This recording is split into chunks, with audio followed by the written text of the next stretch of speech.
Hello and welcome to today's lecture on making technical presentations in other cultures. I want to start with some observations.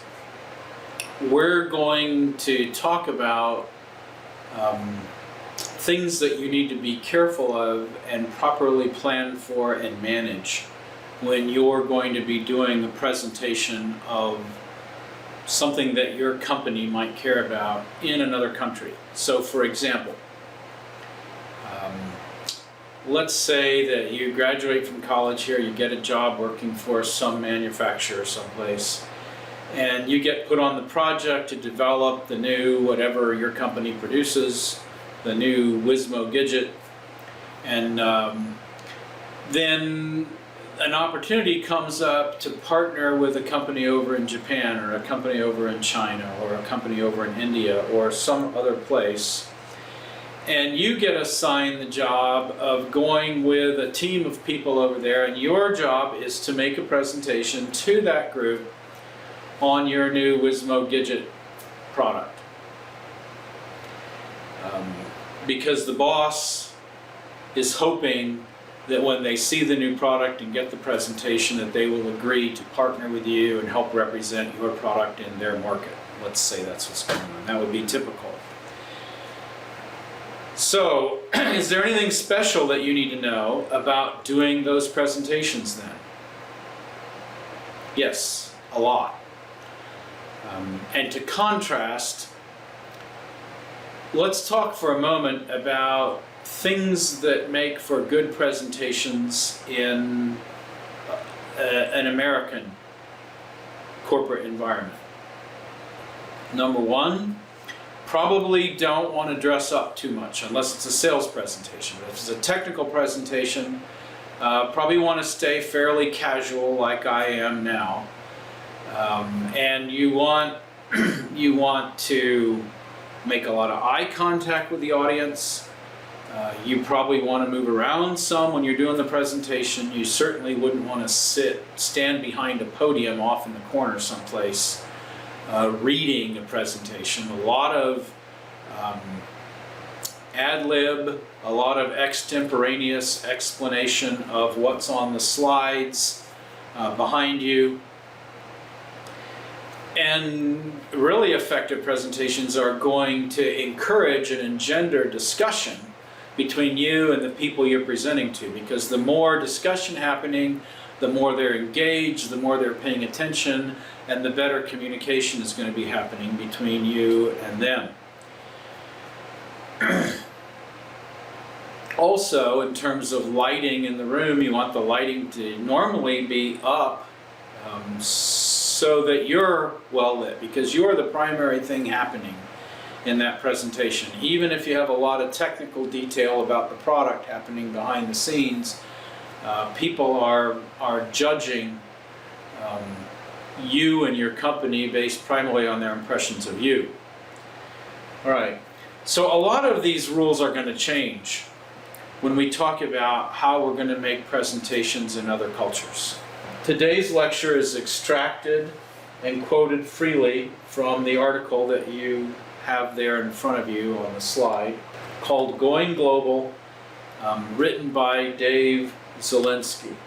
All right, so English may be the world's quasi-official language, but that doesn't mean US business people or academics are off the hook when presenting in foreign cultures.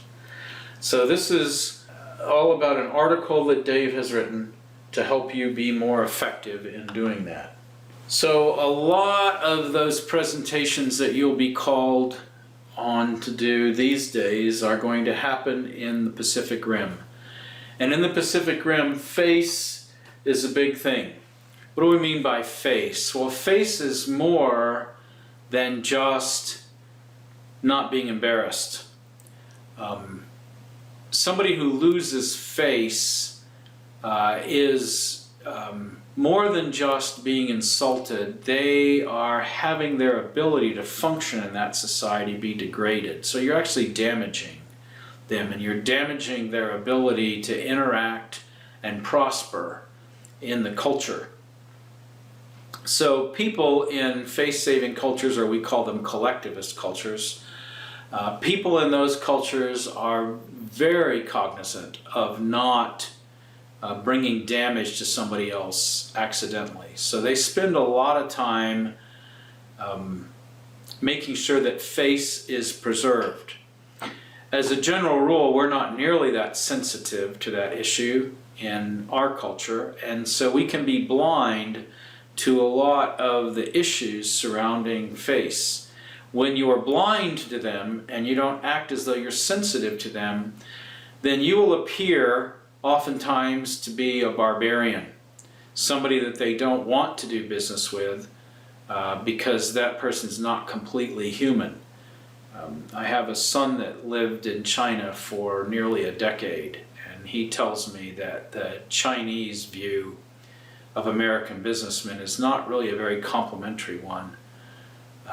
They put up with us because we have money and we have business influence, but because we do such a poor job of understanding and managing face for those around us, we appear to them to be bulls in a china closet, or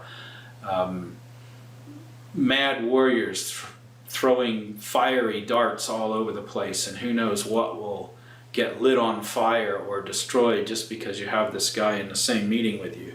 And so they tend to be very cautious and very hesitant about moving forward with us in business arrangements. So face can come into play, for instance, when an instructor randomly calls upon a student answering a question. Means a student risks showing up fellow classmates. So here we have an issue of you don't want to cause somebody in the group to actually gain face, because relative to the rest of the group now they've caused the rest of the group to lose face. Kind of tricky, but it's something that you have to be sensitive to. This one fellow who heads up the performance management company out of Taylor, South Carolina, experimented with how to modify his presentation so as to account for the fact that face was something that needs to be managed in the classroom. And so we have a couple of observations here by him. He says when the group spokesperson got up to talk, he or she felt compelled to report every comment, perspective, and thought that their work group team members had contributed to during the discussion prior to the group presentations. They didn't want any one person in their group to risk a loss of face. And that resulted in these presentations taking much too long, which kept him from actually completing the task that he was assigned to do. So he experimented with a solution, not wanting to cut short any of the spokespeople himself, because that would present further loss of face. He claimed to have solved the problem in later sessions by declaring that each group leader had 3 timed minutes to summarize the comments. Botched international presentations can result in much more misunderstanding and misinterpretation. So what's at stake here? I mean, what if you don't do this right? What's the big deal? Well, the big deal, as the slide indicates here, is it can cost your company a lot of money in missed sales. It can scuttle important relationship building opportunities with potential partners and potential customers. And you'll have a reduced yield from the international training efforts. So your company spent good money to send you over there. Nothing like coming back after the boss has made a big investment for the boss to hear a report that says, you know what, they've decided not to do business with us because we're clueless about how to be human beings. So oftentimes the problem is not the language, although it can be. English is the most popular second language in the world, but in most cases for the American presenter, the challenge isn't to learn how to work more effectively with a translator, but how to communicate more effectively in English. Now, it's important to realize that collectivist cultures don't just happen in the Pacific Rim. We find them all over the world. Even in non-collectivist cultures, such as Western European audiences, Sometimes those audiences, even though their culture we consider to be fairly close to ours, they'll still miss the point that you might be making because of cultural differences. For example, let's say that you're trying to do business with a Bedouin oil magnate. Lots of money, lots of business opportunity, and maybe you've met this guy before and spoke with him before, and you hop off the airplane in Saudi Arabia or Dubai or wherever, and this fellow meets you at the plane, and even though he may be dressed in a European style coat and tie, he's still underneath, in this example case, a Bedouin. And so it would completely kill the deal to do something as innocent and common in this country as shake the guy's hand and ask how his wife and kids are doing. That's something that one American might do to another American, and it would be considered polite conversation usually. But to a Bedouin oil sheik, because of the Bedouin cultures and values, it's taboo to mention his wife in public conversation. That's to hold her up, to ridicule and to offend her, and by association offend him. And you've not meaning to, probably just lost potential business opportunity. So we're going to talk about some tips for successful communication in all other cultures, and we'll talk more about each of these in more detail in a minute. So we're going to talk about simplifying and clarifying your content. We're going to talk about speaking deliberately, but not too loudly. We're going to talk about screening out the jargon and idiomatic expressions and acronyms from your communication. Limit US-centric references and examples, being aware of different lifestyles, being sure your jokes are appropriate, understanding that body language is far from universal, altering eye contact habits in some cases, and as we've already mentioned, rethinking audience participation techniques. In some cultures that would be required, and something called following the formality protocol. And then understanding that icons and graphic symbols don't always mean the same thing to other people, especially from different cultures. As an outline of where we're going, let's start into this list. So English proficiency with a given audience can vary widely. Probably when you went through college, you took Spanish or French or German or some other foreign language. And maybe you had a couple of semesters or a couple of years of that.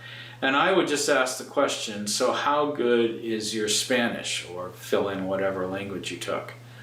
Would you want to be attending a presentation taught by a native speaker of that language? How difficult would that be for you? Now, although their English is oftentimes better than your Spanish, they're not normally going to be fluent English speakers, even if it's been advertised to you, yes, everybody in the group understands English. I've heard that before myself, and then when I go to make presentations to those groups, I find out that several people in the group aren't following very well. So we want to use simple sentences. We tend to not use simple sentences. So for instance, instead of having some long drawn-out sentences with howevers and ands and ors and buts and all that sort of thing in them, try and keep the sentences very simple. Subject, verb, object. Subject, verb, object. Sentence after sentence.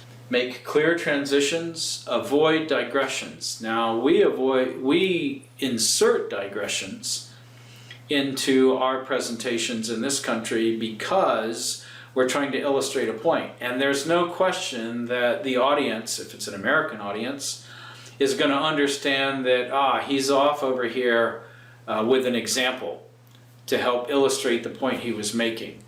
when we're talking to people who are not native English speakers and we start making digressions in the flow of the conversation, it confuses them and it disorients them. And they say, oh, I thought we were talking about this. Now I see we're talking about this. And they may not have followed that transition. Reduce the use of potentially confusing pronouns. Some languages have different rules for how pronouns, the gender of pronouns, are constructed. And so to use too many his's, hers, its, they's, some, think about how clumsy your communication will sound to a native English speaker if you start removing pronouns, and how repetitive that communication will be over and over. But that will help clarify the communication to foreign audiences. And certainly you want to restate key points, and to do so with as little varied vocabulary as you can. So you wouldn't want to, in one case, talk about the benefits and then later refer to them as advantages. Just either always call them the benefits or always call them the advantages throughout your presentation. And then Bill Weech, who does this sort of training for the US State Department, has words of wisdom for us here. He says, with native speakers, I may rephrase something once or twice, but with those who don't speak English as a first language, I'm consciously trying to restate my major points in the exact wording used before. And so he notes that this does sometimes add length to the presentation, but he says it improves the retention. And that's what you're after. You're after making sure that communication happens effectively. Sometimes, I don't know if it's just endemic to our culture as Americans or if it's a human trait, but oftentimes I've noticed when an American says something in a foreign place, and the foreigner says what, or comment, or quoi, or whatever, the languages that they're speaking there, instead of rephrasing that, the American just speaks louder. And in some cultures, speaking loudly is offensive. It's an insult. And so you don't want to make the mistake when somebody is not following to just restate what you said louder. Make sure you steer clear of that. That's possibly a landmine. So you might want to enunciate more clearly. You may want to vary the vocabulary just a bit. If they didn't understand some word you were using, try and find a word that they do. And remember that raising the pitch and the volume of your voice can be insulting. Now, let's talk a little bit about some what we might consider cultural idiosyncrasies that we would observe in different foreign audiences.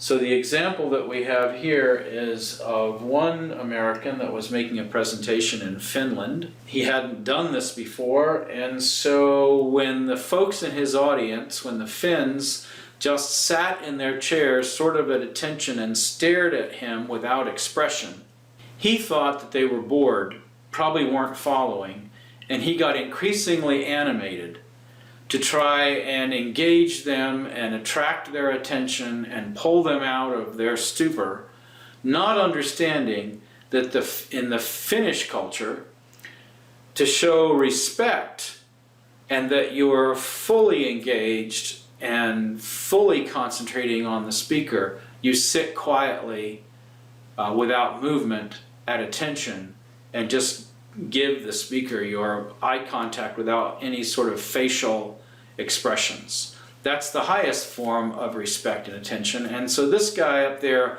was making a monkey out of himself, getting increasingly animated because he didn't understand that cultural difference. Now that's just one example. I could give you many others that I've seen, some that are far more damaging and debilitating than that one. Figures of speech, our language is laced with them. And you want to try and remove as many of those as you can. So for instance, You might be tempted in a Middle Eastern country to talk about how your new software product piggybacks on top of Windows. Well, a pig is a detestable animal. It's a cuss word, if you will. And so by using that phraseology, you're associating your product with something that's vile. That's probably not what you intended. And certainly that connection is not going to do you and your company any favors. You also want to be careful of common figures of speech that we would use in this country that somebody who's studied English as a foreign language probably hasn't studied those things. And so you want to keep to a fairly basic, minimal vocabulary. Now, when we think about all of these rules, what's a body to do? I mean, there's a lot of things to keep track of here. The notion of writing out your presentation word for word ahead of time, even though that wouldn't be considered good presentation technique in this country, given all these landmines that you have to navigate in a foreign culture, is advised by these people that teach presentation techniques in foreign countries. So write it out word for word, and then what you want to do is you want to run that by ahead of time somebody who's native to that country, who maybe is a close business associate or a liaison for you to that culture or whatever, and go, could you please review this and tell me what in here needs to be clarified, simplified, where do I need to identify and remove figures of speech that the audience may not understand, where do the pronouns become confusing, where is my vocabulary too complex. Just have them review the whole thing and edit it for you. That can go a long way toward improving the communication and limiting the potential landmines that you otherwise might step on.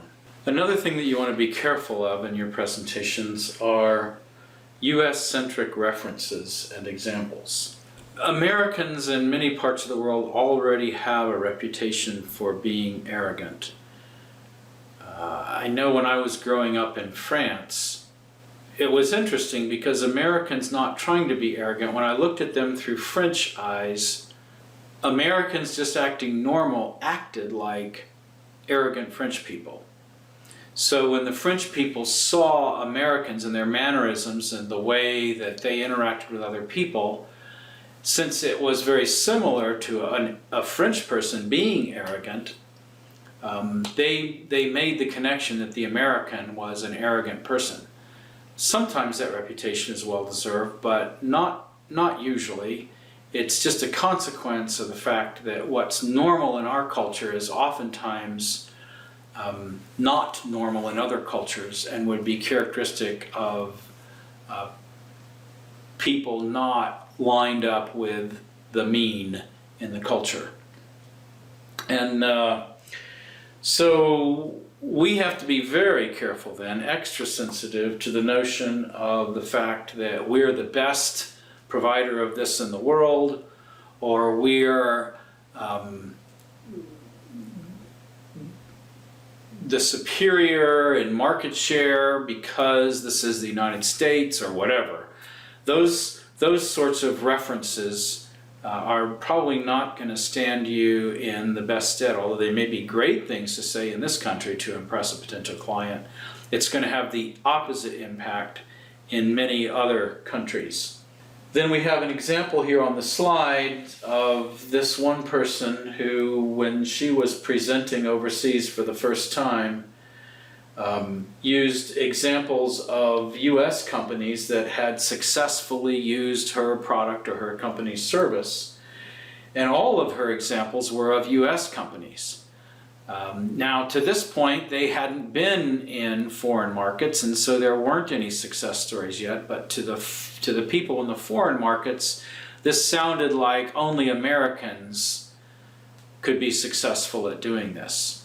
And so that gave the wrong impression. And she learned that even if that was a limitation in their market, that she should qualify up front by saying that even though I'm going to be using examples of our existing clients who to this point are all inside the US, this could as easily apply to companies from, and then give a list of other cities in other countries, just to help defang that a bit up front.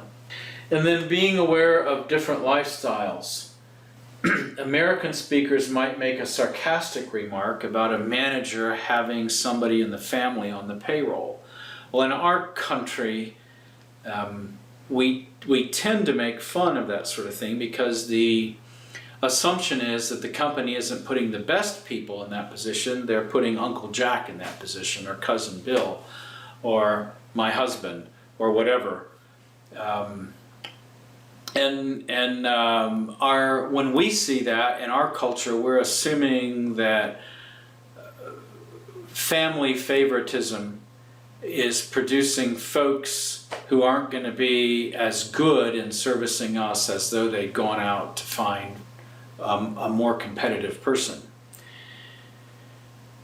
In China, for example, if you haven't hired all your relatives first in a company, you're considered socially irresponsible. So if you were over in China and noticed that a company had a bunch of relatives working in the company at senior management levels, and you made some sort of sarcastic remark or joke about that, that's going to backfire on you, because basically what you're saying is, hey, I'm not a socially responsible person. I do not understand the notion of family loyalty at all, and I can't be trusted with anything, let alone your money and your business. That's what you're saying. You're not intending to say that, but that's the way it's coming across. So be careful about humor in general. I mean, I have noticed that humor is more likely to get you in trouble if you use it at all in foreign audiences, and my recommendation is just to steer clear of it entirely. Be sure your jokes are appropriate, or, as I've said, non-existent, and understand that body language is far from universal.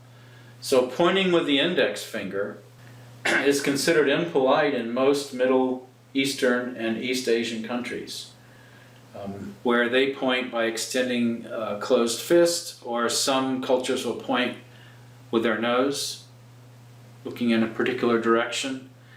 There are different gestures for pointing based on the culture, and if you get those wrong, you can end up doing something offensive.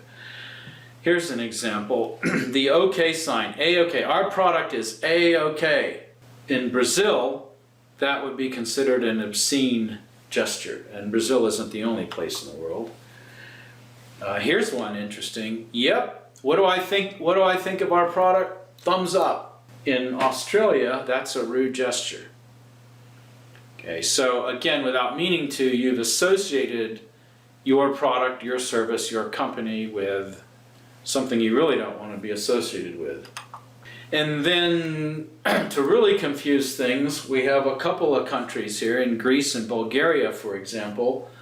This means no, and this means yes. How confusing can that be? So if you weren't aware of that, you might be trying to pursue a business arrangement to closure, and you're basically giving all of these close signs. Are you ready to do the sale? Are you ready to sign the contract? And they're doing this, and you keep talking until you talk yourself out of a sale because you didn't understand that meant, yeah, we are ready. In places such as northern Germany or Scandinavia, where people tend to be more reserved, fist pounding or other emphatic gestures don't go over well. And I heard an executive speaking one time, he was English, of how his company had invited an American industrialist over to do actually a couple of $1 billion worth of business with them. And during the presentation, to make his point, he pounded on the table. because he felt very strongly about it and wanted to emphasize that. Well, this British executive said at that point, we decided that we would not be doing business with this US company. If they're going to be rude like that, even in a presentation like this, we don't need to be associated with them. Lots of landmines associated with gestures. You have to be careful of that. Again, what is one to do given all of these obstacles to effective communication? Do what we tell you not to do in a US corporate presentation. Stand at the podium, wear a coat and tie, just look down and read your presentation with very few gestures, and a presentation that's previously been reviewed by somebody in the country familiar with the culture and edited appropriately. Terrible presentation style in the corporate environment, but probably exactly what you're after in another culture. Direct eye contact, as it says here on this slide, can be considered an invasion of privacy in many cultures, actually.